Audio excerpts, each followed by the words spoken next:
खट्टा खाने वाली चुड़ैल। रात को अचानक राधिका मौसी को किचन से कुछ गिरने की आवाज आई। उन्होंने बाहर निकल के देखा तो किचन में उन्हें कोई सफेद साड़ी में दिखा। वो चीख पड़ी, हे भगवान, आलतू जलाल तू आई बला को टाल तू, आलतू जलाल तू आई बला को टाल तू। राधिका मौसी को चीखते सुनकर श्रवण बाहर आता है भागते हुए। अरे माँ, क्या हुआ? क्या देख लिया? दादी माँ आ गई क्या सपने में? अरे बेटा, रसोड़े में देख तो कौन है? श्रवण रसोड़े में झांक कर देखता है और उसे कोई नहीं दिखता अंदर। अब रसोड़े में तो कोई नहीं है माँ। कोई सफेद साड़ी में नहीं है क्या? नहीं माँ, कोई भी नहीं है।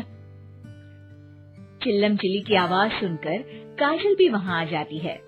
अब क्या हो गया माँ जी? अरे बेटा, रसोड़े में एक चुड़ैल थी सफेद साड़ी में।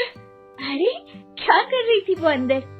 अरे बताया नहीं, कल आएगी ना तो पूछ लूंगी। चुड़ैल जी, आपका क्या प्लान है?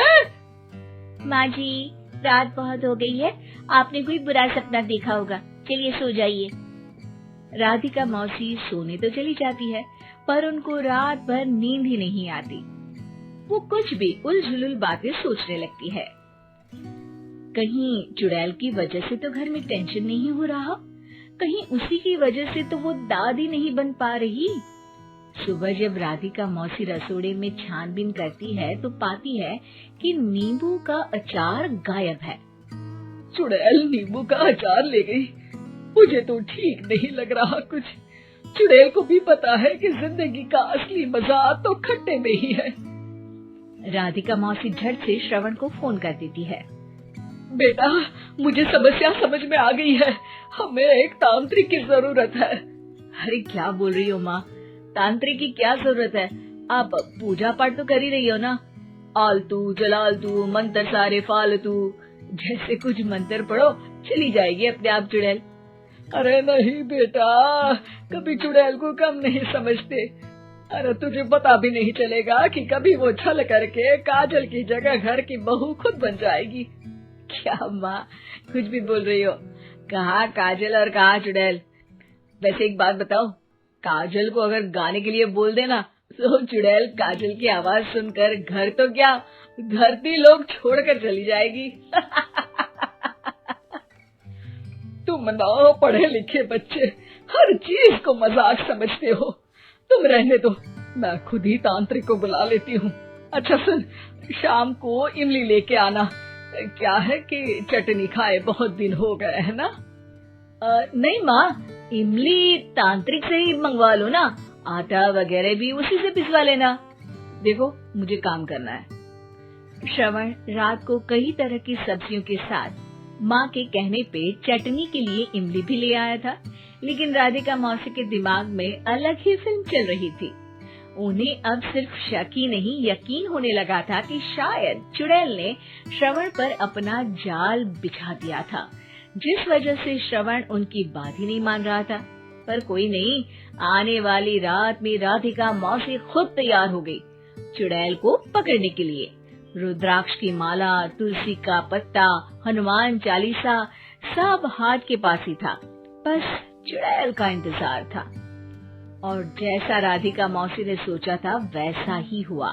वो चुड़ैल उस रात भी आई, पर वो राधिका मौसी से तेज निकली और राधिका मौसी के उससे पकड़ने के पहले ही वो भाग खड़ी हुई। जरूर बहू पे साया है उस चुड़ैल का, तभी तो श्रवण के कमरे में गई है। और अगली सुबह राधिका मौसी पिछली रात हुए हमले में किन चीजों का नुकसान हुआ उसका हिसाब लगा रही थी। उनके खेमे से एक आम के अचार की शीशी भी गायब हो चुकी थी और वो इमली भी जो कल श्रवण लेकर आया था। राधिका मौसी इस बारे में सोच ही रही थी कि श्रवण जल्दी से रसोड़े में आकर दवाइयों की पोटली ढूंढने लगता है। अरे बेटा, क्या हो गया? अब माँ, वो काजल की तबीयत खराब है, बहुत घबराहट हो रही है उसे। हे भगवान, मैंने पहले ही कहा था कि तांत्रिक को बुला लेते हैं, पर नहीं। अब देखो, उस चुड़ैल ने काजल को अपने वश में करना शुरू भी कर दिया है।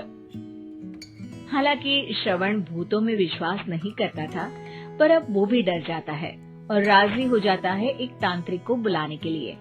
कुछ ही घंटों में तांत्रिक आ जाते हैं और राधिका मौसी तांत्रिक जी को सब बता देती है।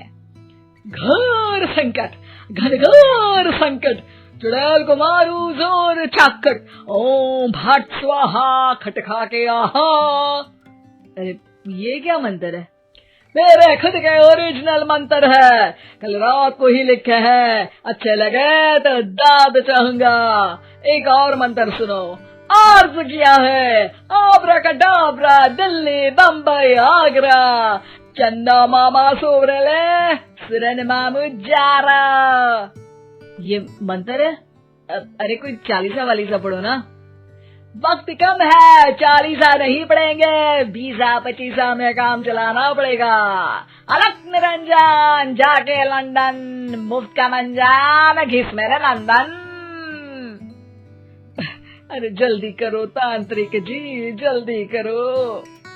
तांत्रिक अपने उल झलूल मंत्र पढ़ने लगता है। श्रवण को तांत्रिक पे शक होता है।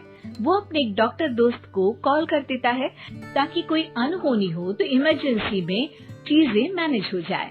तांत्रिक धुनी रमाता है, जिसकी वजह से कमरे में काफी धुआं हो जाता है और जिसकी वजह से बहू की घबराहट बढ़ जाती है। अब भागेगी चुड़ैल। हाँ। बहू खांसते हुए धुएं से बचने के लिए बाहर चली जाती है। अरे भाग रही है, भाग रही है। पीछे पीछे श्रवण भी जाता है। बहू एक सोफे पर बैठ जाती है। तभी डॉक्टर दोस्त आ जाते हैं और श्रवण को पानी लाने के लिए कहते हैं। थोड़े चेकअप के बाद डॉक्टर कहते हैं, मेरे हिसाब से जाप का काम पूरा हो गया है। क्या मतलब? अरे कुछ भी नहीं माँ, कोई चुड़ैल नहीं है, खुशखबरी है, अब दादी बनने वाली है। मगर वो सब अचार के डब्बे। श्रवण दोनों अचार के डब्बे अपनी माँ को दिखाता है, जो कि उनके बिस्तर के नीचे छुपे हुए थे। आपने सही बोला था माँ, वो चुड़ैल काजल ही थी जो खट्टा खा रही थी। हमें कल ही पता चला, पर हमने आपको ये तांत्रिक वाला काम करने दिया ताकि आपको भरोसा हो जाए कि भूत वगैरह कुछ होता ही नहीं। अच्छा अच्छा, ये तो बड़ी खुशी की बात है, पर बेटा मुझे एक झाड़ू तो ला दे। क्यों माँ? ये तांत्रिक का भूत उतारती हूँ मैं।